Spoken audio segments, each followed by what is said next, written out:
खलीफा Umar bin Khattab की जिंदगी की सबसे बड़ी अचीवमेंट्स में से एक पता है क्या थी?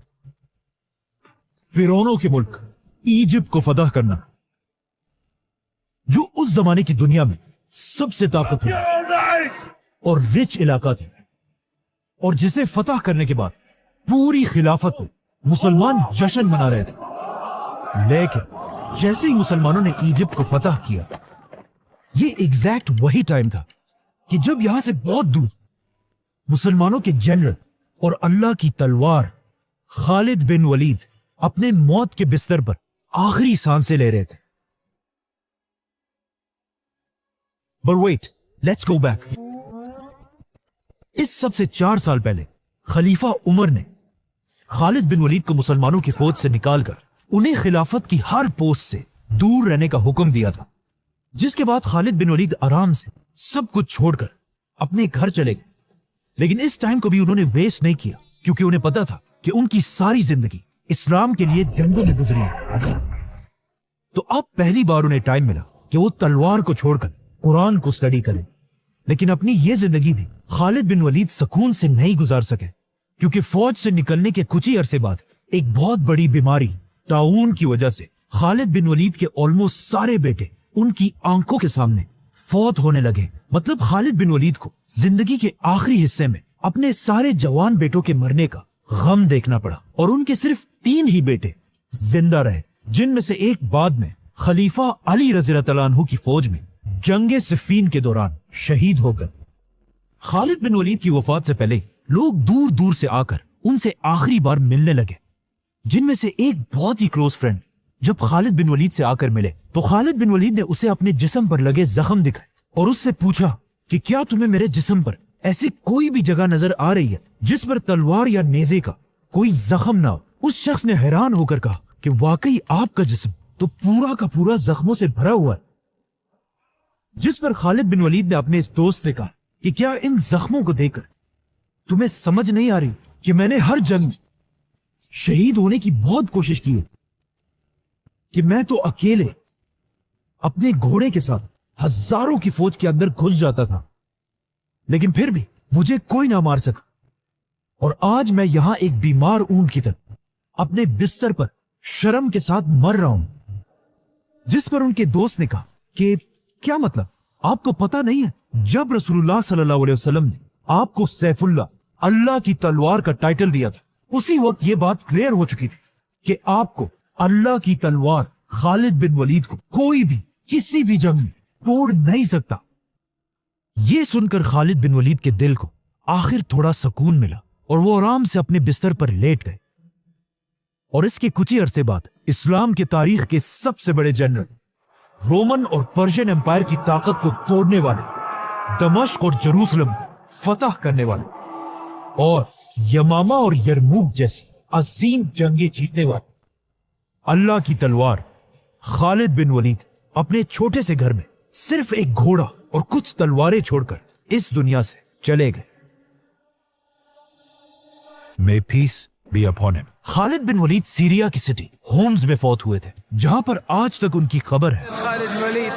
लेकिन खालिद बिन वलीद के मरने की खबर बिल्कुल एक आग की तरह पूरी खिलाफत में फैल गई, और जैसे ये खबर मदीना तक पहुंची, मदीना के हर गली से चीखने की आवाजें आने लगी, और वहां की औरतें इस अजीम जनरल की डेथ पर जोर जोर से रोने लगी। लेकिन अब मसला यह था कि हजरत उमर ने इससे पहले ही मदीना में इस बात पर पाबंदी लगाई थी कि चाहे जो भी मर जाए, कोई भी उसके लिए जोर से नहीं रोएगा। देख, खालिद बिन वलीद की मौत पर लोग इस पाबंदी को बिल्कुल भूल गए, और मदीना की गलियों में औरतें जोर जोर से रोने लगी। अब जब हजरत उमर तक इनकी आवाज पहुंची, वो फुल गुस्से में अपने घर से बाहर निकले और पूछा आखिर कौन है जिसके लिए ये सब रो रहे हैं। तो उन्हें बताया गया कि ये सब आपके जनरल और अल्लाह की तलवार खालिद बिन वलीद की मौत पर रो रहे हैं। ये सुनकर हजरत उमर बिल्कुल अपनी जगह पर खामोशी से खड़े रहे, और काफी देर खामोश रहने के बाद हजरत उमर ने पहली बार मदीना के लोगों को अपना ऑर्डर तोड़ने की इजाजत दी और कहा कि अगर खालिद के लिए आज कोई रो रहा है तो उसे रोने दो। बल्कि कहा जाता है कि हजरत उमर खुद भी रोए। अब हजरत उमर को इस बात का पता नहीं था कि खालिद बिन वलीद ने अपनी वफात से पहले अपना सब कुछ हजरत उमर के हवाले करने का हुक्म दिया था, कि उनके बाद हजरत उमर ही انہیں انصاف کے ساتھ ڈیوائڈ کرے. لیکن جب خالد بن ولید کی وفات کے بعد ان کی جائیداد کا حساب لگایا گیا تو یہ دیکھ کر سب حیران رہ گئے کہ اسلام کے سب سے بڑے جنرل خالد بن ولید کے پاس صرف تلواریں، ایک گھوڑا اور کچھ ہی چیزیں تھی. مطلب خالد بن ولید اتنے بڑے جنرل کے پاس بیسیکلی کچھ بھی نہیں تھا، جس کے مقابلے میں اگر آج کے مسلمان جنرلز کو دیکھا جائے. $1 billion palaces to gold-plated cars and private jets. خالد بن ولید کی وفات کے بعد حضرت عمر صرف 2 سال ہی زندہ رہے، لیکن ان 2 سالوں میں حضرت عمر کبھی بھی خالد بن ولید کو بھول نہ سکے اور بار بار مسلمانوں کی گیدرنگز میں خالد بن ولید کو یاد کرتے رہے. یہاں تک کہ ایک دن حضرت عمر کے پاس عرب کا سب سے بڑا شاعر آیا تاکہ ان کے سامنے اپنی شاعری پیش کرے. تو حضرت عمر نے باقی ساری چیزیں چھوڑ کر اس شاعر سے صرف ایک ہی ڈیمانڈ کی کہ مجھے میرے جنرل خالد بن ولید کی بہادری پر شعر پڑھ کر سناؤ. جس کے بعد اس شاعر نے اپنے فل جوش میں خالد بن ولید کی بہادری کو سب کے سامنے پریزنٹ کیا. دیکھ جیسے ہی وہ شاعر خاموش ہوا، حضرت عمر نے اس عرب کے سب سے بڑے شاعر سے کہا کہ تمہارے سارے الفاظ نے مل کر بھی خالد کی بہادری کے ساتھ انصاف نہیں کیا. لیکن کیوں آج تک پوری دنیا خالد بن ولید کو یاد کرتی ہے؟ Khalid ibn Walid was one of the 3 greatest warriors of all time. Greatest general in the history of Islam. کیونکہ خالد بن ولید کسی چھوٹے موٹے گھر میں نہیں بلکہ مکہ کے سب سے طاقتور اور رچ فیملی بنو مخزوم میں پیدا ہوئے تھے، اور ان کے والد عرب کے سب سے رچ آدمی ولید بن مغیرہ تھے.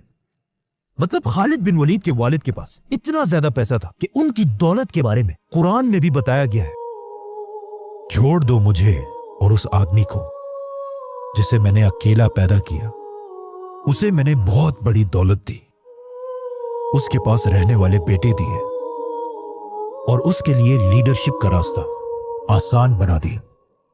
فور ایگزامپل کعبہ کو مینٹین رکھنے کے لیے جتنا پیسہ پورا مکہ جمع کرتا تھا اتنا صرف اکیلا ولید بن مغیرہ دیتا تھا. مطلب خالد بن ولید مکہ میں ایک شہزادے، ایک پرنس کی طرح بڑے ہوئے کیونکہ ان کے باپ کے پاس اتنا پیسہ تھا کہ انہیں پوری زندگی کوئی کام کرنے کی ضرورت نہیں تھی سوائے ایک کام کے، اور اسی ایک کام نے آگے جا کر انہیں دنیا کا سب سے بڑا جنرل بنایا. اور وہ کام یہ تھا کہ مکہ کے 3 بڑے قبیلے تھے: بنو ہاشم جو مکہ کے ریلیجن کو کنٹرول کرتے تھے، بنو امیہ جو مکہ میں صرف اپنے پیسوں کے لیے مشہور تھے، اور خالد بن ولید کا قبیلہ بنو مخزوم جس کے پاس مکہ کو پروٹیکٹ کرنے کی ذمہ داری تھی. اس قبیلے کا ہر جوان ایک خطرناک واریر تھا، اور ان کا سب سے امپورٹنٹ کام یہ تھا کہ یہ لوگ جنگلی گھوڑوں کو ٹرین کر کے انہیں جنگ کے لیے تیار کرتے تھے. اسی لیے بچپن سے کوئی بھی خالد بن ولید سے زیادہ گھوڑوں کی طاقت کو نہیں جانتا تھا، کیونکہ آگے جا کر خالد بن ولید نے اپنی زندگی کی ساری جنگیں اپنی فوج کے گھوڑوں کو ہی یوز کر کے جیتی ہیں. اس کے علاوہ خالد بن ولید اپنی زندگی میں بار بار رومن امپائر کی سٹیز کی طرف جاتے رہے اور ہمیشہ وہاں کی بڑی بڑی سٹیز اور بلڈنگز کو دیکھ کر بالکل حیران رہ جاتے تھے. لیکن انہیں اس بات کا پتہ نہیں تھا کہ ایک دن پوری رومن امپائر صرف خالد بن ولید کا نام سن کر کانپنے لگی. اب جب خالد بن ولید اپنے باپ کے پیسوں سے ایک ریلیکس زندگی گزار رہے تھے، یہ ایگزیکٹ وہی مومنٹ تھا جب مکہ کے ایک چھوٹے سے غار میں اللہ نے اپنا آخری پروفٹ چوز کیا. Muhammad, read.